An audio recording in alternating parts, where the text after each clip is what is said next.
You're good. Cool. Let's do it. All right, man. All right, we're back again.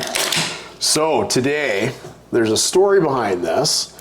We're drinking Tofino Brewing Lager. And tell us why. Well, I was just in Tofino with my family and wanted to get my status back. Status isn't the word I'm looking for, but I broke my finger last time I was there. That's right. Surfing because I fell in some very small water and I'm a little embarrassed about it. So I went back and totally redeemed myself. There we go. Hit some 20-foot waves. 20-foot waves, yeah, big air, yeah, it was good. So anyway, it's delicious. There we are. Thanks for joining me. You bet.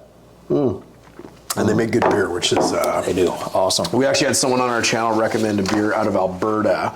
And the name slips my mind, and I've been looking for it, trying to find it, but I cannot find it anywhere. So, anyways, I'm going to Alberta next month. There you go. So we'll try. Yeah, we'll try. We'll bring some home. So thank you for the recommendation. If anybody has any recommendations, leave them in the... Drop in the comments. Drop it in the comments, and we'll see what we can do. All right, so Drinks with Darin. We talk about what's going on in the market, talk about the statistics, what's happening in the market, generally what we're seeing. We are always covering something going on with government related to real estate. They thankfully always give us lots to talk about. There's always things going on. So we're going to cover three things in today's video. I want to talk to you a little bit about the second of the consecutive rate cuts that we just got. Yep. Talk a little bit about that. I want to talk a little bit about what is going on with landlords and some new provisions that have come in to, I guess the government considers it making it an equal playing field. I don't think many people agree with that, but we're going to talk about that because there's lots of stuff that came in, but one particularly one that you know that I've got a big issue with that we'll talk about. Looking forward to it. And we'll talk about the stats, what's going on. You've got some crazy stuff that you told me last week. I was gone up until yesterday, Yep. and you had some pretty crazy stuff that I want you to share with everybody as well. Yeah, you bet. Yeah, so 100%. we'll get into it. So let's talk about rate cuts. Let's do it. It's on everyone's mind. So Yeah. Well, you know, my phone's been ringing. I'm sure yours is too. People want to know, like, okay, did this inject some crazy life into the market? Is everybody coming back? So I guess first of all, what's happened? So June 5th, Bank of Canada changes the overnight lending rate from 5% down to 4.75. Awesome news, right? Did it make a big impact? No, and we're going to talk about that, and we're going to talk about why. Yeah. Anyways, fast forward July 24th, so we're filming this just a couple days after the most recent rate announcement. They went down again, another quarter point, down from 4.75 to 4.5. So I guess number one, my question for you is, what do you think that's going to impact, if anything? What are your thoughts? So for all of our variable people, who I was one, it gave us a little bit of a relief. So it's now brought a little bit of the variables down. Anyone who's carrying any lines of credit, it really helped there. Fixed rates, correct me if I'm wrong, are still kind of hovering in the same range, so it hasn't really directly affected the fixed rates. Yeah, but it's more of the variables. A lot of the banks kind of baked in these perceived rate cuts that were coming into their 5-year products and their 3-year products. Mind you, they probably will start to see some improvements in the coming weeks, I'm thinking. I'd say so too. Ever so slightly, but yeah, it's good. I mean, variables are obviously, anybody in a variable has been having a tough go, right? So I agree. So hopefully that makes a little bit of an impact. In terms of how, and we said this on last month's video as well, in terms of how much affordability really comes out of that quarter of a point, it's about a $15 savings on every $100,000. So it's not going to result in an influx of people coming in. We're going to talk about the market, momentarily, but the two rate cuts that we've had now, so we're talking about $30 for every $100,000 of borrowing. It's not a massive difference, but it might be enough. I don't want to downplay the importance of this. It might be enough to start giving people more faith or excitement or good vibes towards the future of what's going to happen in the real estate market. Totally. I really feel like we're just in a very traditional summer market. We, because of government intervention and crazy stuff happening, like COVID stuff, we haven't had a regular market in years and years. Probably a decade, to be honest. Fair. It feels just like a kind of a normal summer market. It's quiet. It's beautiful outside. People are going out to play, right? Exactly. So hopefully that gives a little bit of life back to the market, but I kind of am guessing it's going to be more in the fall. Yeah, sort of thing. So, anyways, yeah. I mean, cheaper money is good for everybody, though. You know, that's a great takeaway out of that. You know, like cheaper money for a seller means more people are hopefully going to come out and take a look. And obviously, this move is better than nothing. Yep. And cheaper money for a buyer, that means they can afford maybe a little bit more or have slightly smaller payments than they used to have. So I don't think there's any problem with that. Totally. So anyways, yeah. So that's about it. You know, I'm getting a lot of people reaching out to where do I think rates are going to be come X time. I've got my opinions. Yeah, on that. me too. So same here. I don't know if we should get into making predictions, but I just made one to somebody over text about 10 minutes ago. So we'll see how accurate that is. But anyways, yeah. So that's what's going on with rates. So yeah, good news on that front. We've got the next announcement in about 45 days from now. So we'll look forward to hearing about that as well. And hopefully we keep getting a little bit of cheaper money, which will be nice for everybody. So sure. Let's talk about tenancy changes. Okay. So big announcement. The government, the provincial government, kind of foreshadowed some of these things that were coming. We really hoped that they were kind of joking about some of these, that they weren't actually going to come to fruition. There's been a handful of changes that we'll chat about, and there's one primarily that really kind of snuck under the radar. It was very, very quiet, and it's hugely impactful in a very, very negative way to landlords, to the point where anybody that's a landlord watching this video, or anybody that's considering getting in to being a landlord, there's going to be some resources that we're going to put in the description of the YouTube link for them, because I definitely want them to watch it so they know what they're doing. These opinions are not popular with tenants. We'll talk about that a little bit as well. But anyways, let's talk about this. So effective as of July 18th. So the government sent out this big press notice, and I wrote down the actual wording here. It said protecting renters from bad faith evictions. So this is kind of the guise that they've put all of this under. And we've talked about this many times as well. Renters do need to be protected. Fully agree. Yeah, and they're needed, and they're valuable to the community and to the fabric of the community and all that, and it's important they are protected. We need to make sure the scales are equal, and there's certainly things that can be introduced to better the fairness, let's call it, for the tenants and the renters out there. And there's been some new provisions that have, I think, really taken a lot of fairness away from landlords as well. But anyways, these are kind of what's come out there. So the big kind of thing that they really guised all this around was this new landlord use portal.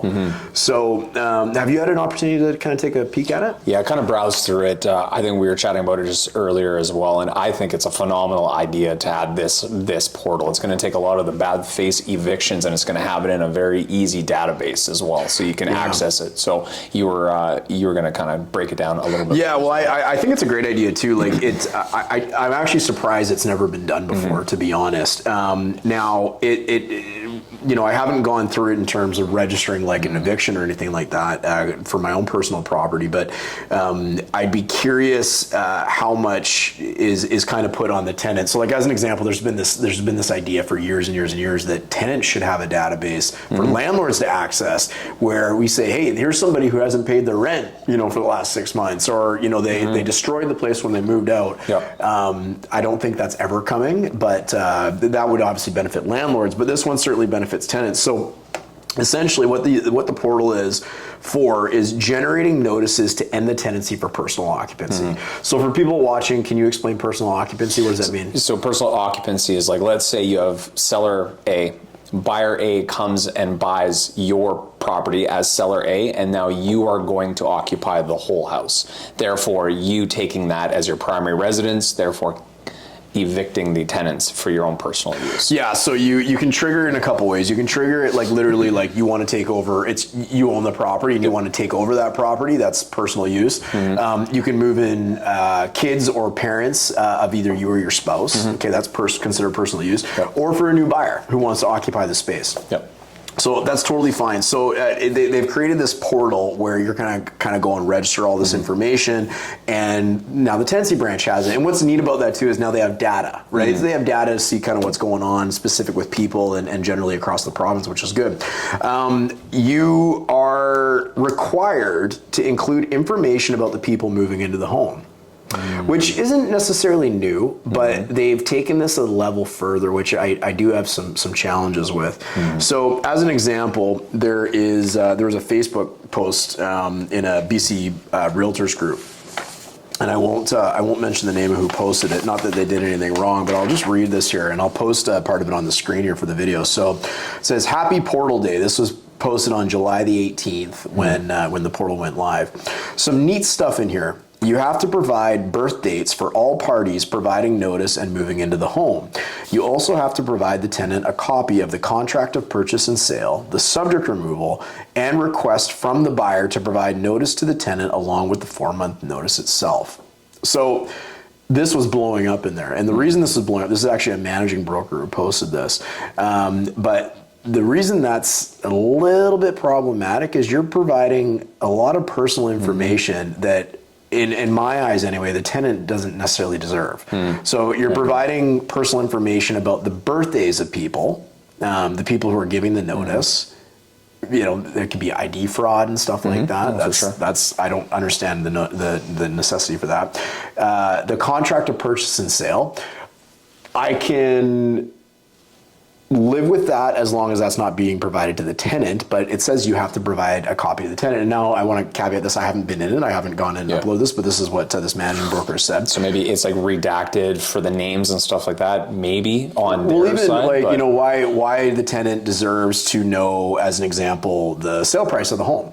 Or the terms or conditions of the sale. It has nothing to do with all they need to know is when the new owners take occupancy and when what their names are. Right, in my eyes. For sure. The conditional removal and the request from the buyer to provide notice to the tenant. So I'm okay with those generally. Not necessarily the subject removal, the request from the buyers, obviously, but the birthdays of the people.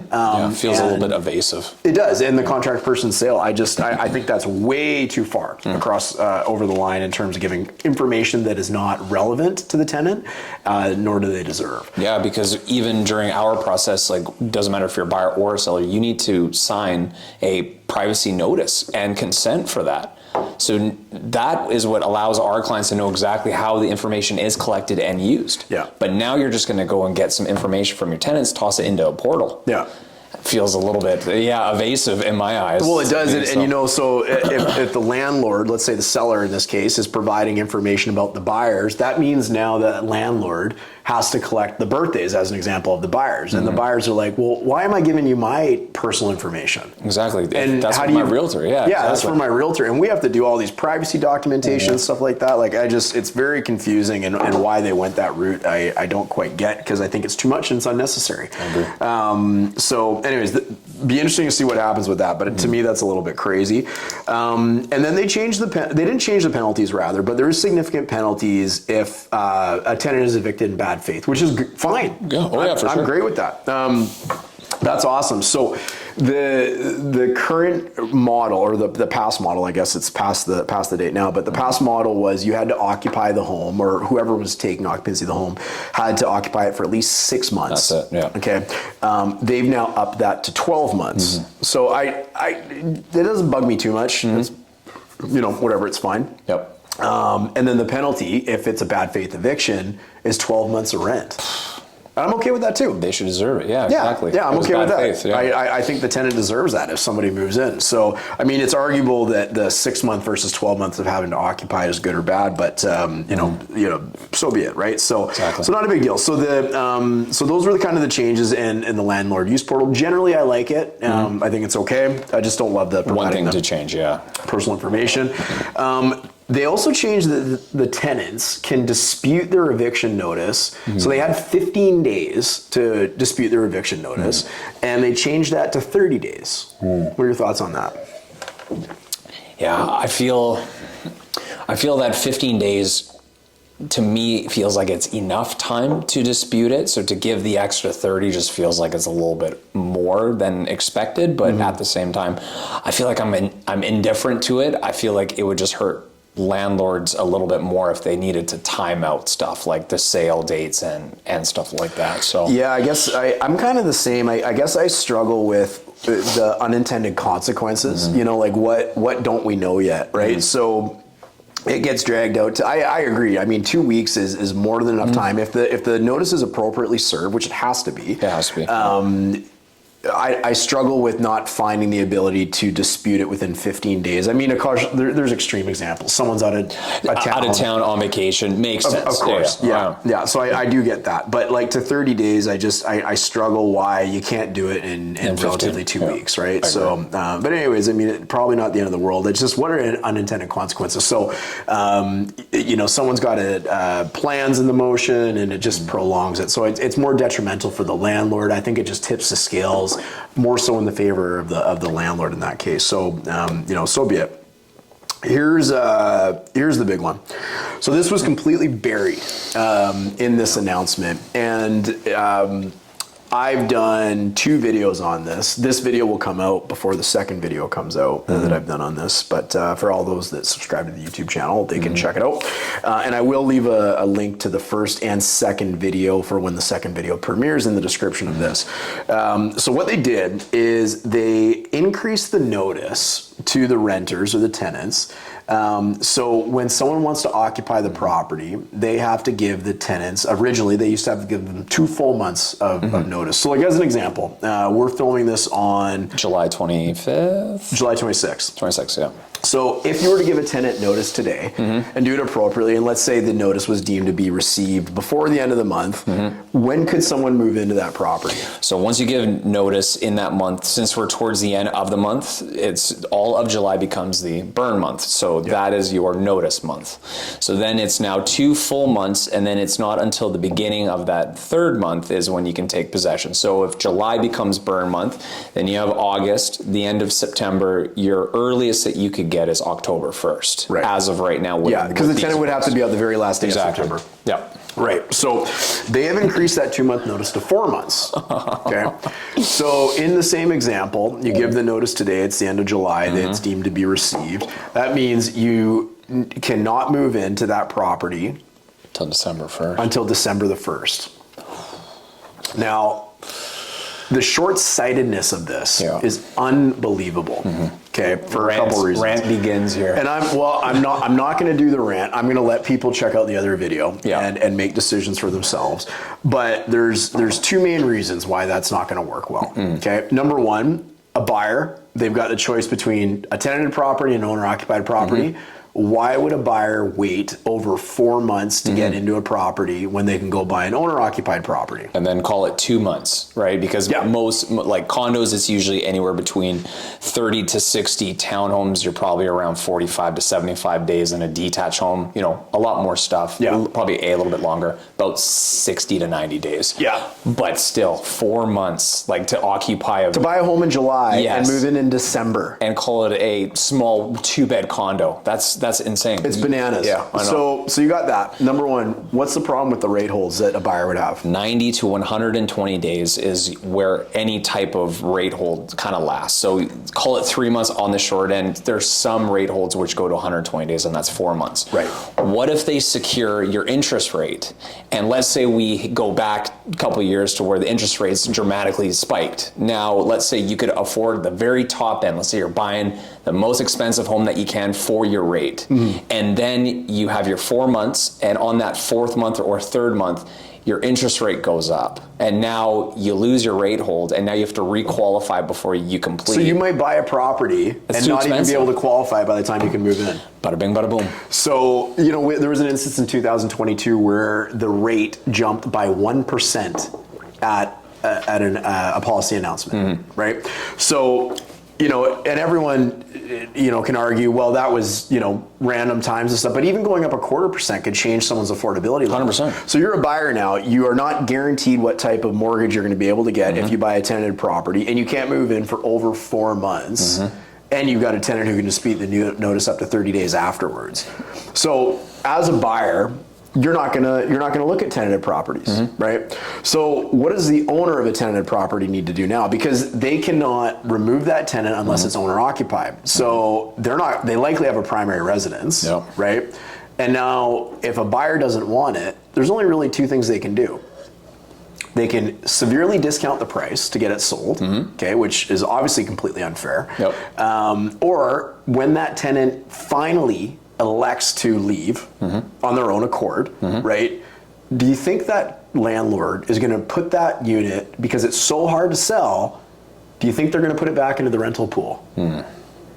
I wouldn't say so, no. Not a hope in hell. No. Not a hope in hell. They're going to sell it. Yeah. So let's talk about the video that we posted. And it's an interesting one. So this is by far our biggest YouTube video we've ever done. Oh, yeah. Caught fire. At the time of recording this, it's close to 18,000 views. It got picked up in the BC Landlords Facebook group. It's been picked up in a bunch BC of Realtor Facebook Corners, Facebook, everywhere. I'm getting tons of phone calls and comments on it. Even the comments on the video are amazing. Like, there's tons on there. It's probably the highest liked video that we've ever done. And it's really interesting to me for a few reasons, but I want people to fully understand this. Go back and watch that video. It's quite good. It explains it quite well and all the problems with it. But there was some takeaways that I was really amazed at. Number one, I was completely blown away by the comments of tenants. Okay, and not all of them. Some of them got it. Some of them understood, and I get it. It's hard out there. It's expensive. It's expensive for a homeowner too, right? It's tough being a tenant. I get it. I do get it. But I was shocked by the level of entitlement by them. It was actually kind of disgusting, to be honest. And I was shocked about the hate towards the very people that are providing accommodations to these people, like it is their obligation to offer a property for rent to these people and not make a profit or have these severely overweighted government policies put against them because rent is expensive.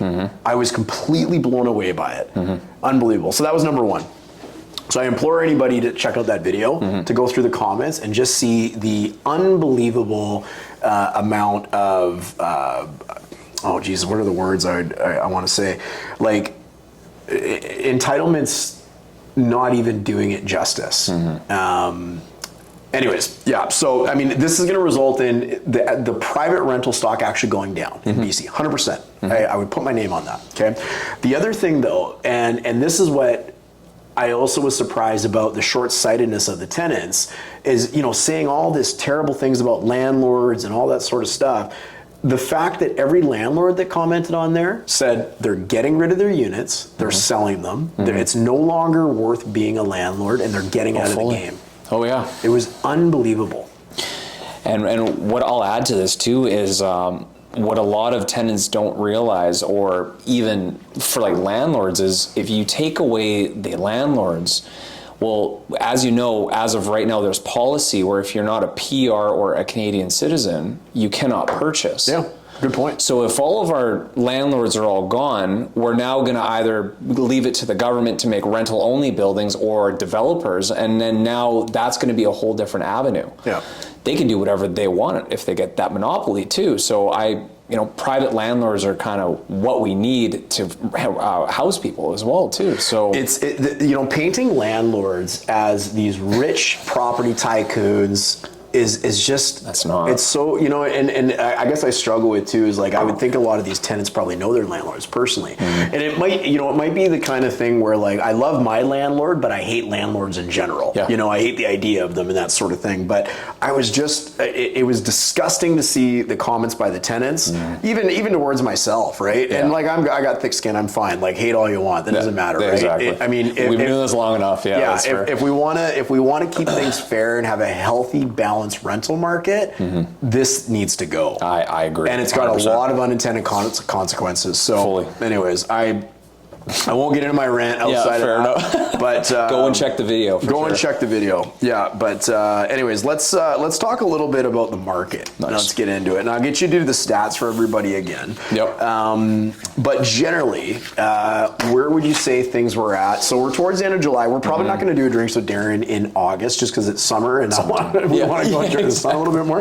But want to go on vacation. They want to go on vacation, even though I just confessed I was already on vacation. Yeah, fair. But generally, what would you say is going on in the market right now? A lot of inventory. Yeah, definitely. Yeah, really. Yeah, and low sales. So if you're a buyer, get out there right now. Get what you can get, because right now you have more than probably since before COVID, we've had the most inventory since then. And now we have some of the lowest sales, which means there's a lot to choose from, and it's heavily tipped in the buyer's favor. The YouTube trolls are not going to like that, No. that you just said that. Come for me, that's okay. The keyboard warriors are just warming up their fingers right now to go after you. Well, I agree with you. You know, like I've said this time and time again. It cannot be a bad time to sell and a bad time to buy. Doesn't make sense. No. Right? Anyway, we'll see what the comments say. My name is Darin. You can go after me in the comments. That's fine. That's fine. So here's some numbers I thought were interesting, and you nailed it bang on. So Fraser Valley Real Estate Board recorded 1,317 sales in the month of June, which is down 13% from the previous month. Okay, so I kept saying to our seller clients, the market really can't get much worse than what it is today, right? And then the market was like, hold my beer. Yeah. Let me go down one more notch. Let me show you you're an idiot. So down 13% month over month, but down by more than 30% over last year and the 10-year seasonal average. So that's pretty impactful. You're 30% below the 10-year seasonal average. That's crazy. That's pretty quiet. That is. Right? Now, I do want to kind of make sure I get the point across. That doesn't mean homes aren't selling. Yeah. Right? If a home is appropriately positioned in the market and a buyer comes and sees value in it, there's always going to be a buyer who's reasonable, who just sold their maybe smaller properties looking to upgrade, and they're going to pay a reasonable price for it. Properties will always move. It doesn't mean properties aren't moving. Exactly. It just means we are way slower than we normally are. Now, again, I wouldn't say we've had a normal market in the last. I gotta say it was 2014 was the last time I remember a normal market, because you got government putting in policies, like as an example, the stress test, 2018, foreign buyers stuff. Like there's just always something going on. COVID, obviously, there's always something going on. Government didn't do COVID. No. Or maybe conspiracy theories are coming after us. Let's do it. Welcome to Drinks with Darin, conspiracy edition. So sales are way down. Yeah. Okay. And then it goes on to say, while sales remain soft, inventory continued to build for the sixth straight month to 8,350 active listings. Active listings increased 41% over June of last year and are the highest they've been in 5 years, higher than pre-COVID. Pretty interesting. That is. So you've got sales going this way and you've got listings going this way. What happens to prices? Prices will slowly decrease. Yeah. So pretty interesting. Now, is that necessarily happening? Are prices kind of, tanking and stuff like that? Yeah, I don't like people thinking it's they can be. But people thinking like 25% off asking, like that's not the market. No, it's we see probably see an average of like homes selling at anywhere from some of the slower markets we'll call it 95% of up to 98%, even 100% of asking in some markets. Yeah. So we're talking a 5% give or take 1 or 2%, but it's nothing crazy unless super underpriced, overpriced. That's the only times that you'll see those. And I mean, there's micro markets. Different markets are doing different things. Some are busy, some are not. Right. I always kind of feel like sometimes a seller has to get that optimistic pricing out of their way until they kind of put it at a price that the market is going to make sense to, and your middle sell. Right. So if you're well positioned, a reasonable buyer will come and they'll see value in that. So it's still happening. I mean, sales are still happening. As I said, there was 1,317 sales last month. So that's not a small amount. It's just way below the 10-year average, right? So anyways, interesting stuff. Now, help the good people understand what is happening with their investment. It is stat time. So for the detached homes in the last 3 months in the Lower Mainland, it was up 1.7%, and in the Fraser Valley, 0.3%. And then in the 1 year change, we're looking at 3.2% in the Lower Mainland and 0.5% in the Fraser Valley. So hold on, you're telling me that real estate still got more expensive? It did. Bananas. Yeah. It did. Right. And so that is detached homes. So townhomes now, we're looking in 3 months. So in the Lower Mainland, up 1.0%, and in the Fraser Valley, 0.3%. While in the 1 year change, we're looking at 2.3% in the Lower Mainland and 0.8% in the Fraser Valley. Perfect. Still going up. Now, interesting. In our condos, in the last 3 months in the Lower Mainland, down 0.2%, and also in the Fraser Valley, down 0.8%. And in the last 1 year, up 0.8% in the Lower Mainland, and up 0.4% in the Fraser Valley. So this is our first negative percentage, probably in the last few months, I'd say. So, Okay, interesting. Well, as anybody that's owned real estate before likely knows, it doesn't always go up. Long term, it has. And I would assume it's going to continue to, but there's lots of, there's lots of story in between the beginning and the end. Roller coaster city. I always find it interesting, like we're talking a lot about the keyboard warriors and stuff like that. They like to argue about this 25% drop that we're going to see, and hey, they might be right. It's just hasn't happened yet. But I'm always curious about what's your time frame, right? So like. You got to have an end date to that. Like, are we talking that's going to happen in 6 months? Or are we talking that's going to happen in 60 years? 60 years? Yeah. Like, what are we talking here? Exactly. Right. And let me be clear. I don't think that's going to happen. Right. That's there's a lot of opinion out there about there is. Yeah. So, I would probably stick to the economists who are commenting on these sort of things. And that's stuff. fair. Yeah. And that's usually where we just sell real estate here. Well, that's where we usually get our information from. Exactly. So, anyways, but all right. Well, anything else for this month? That's it, man. Just go and check out that landlord tenant video that we just did. It caught fire.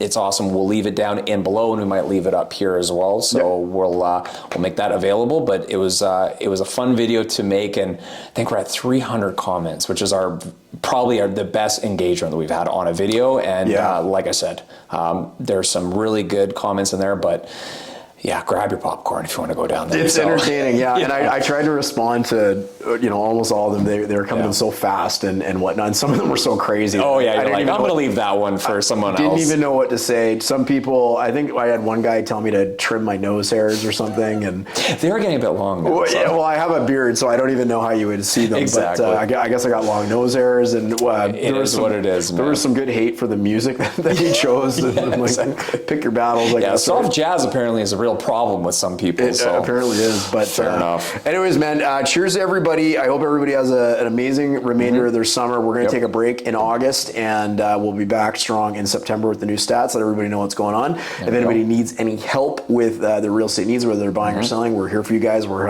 happy to provide information, get them from start to finish, and we'll leave it at that. See you in September. All right, sounds good. Cheers. Bye.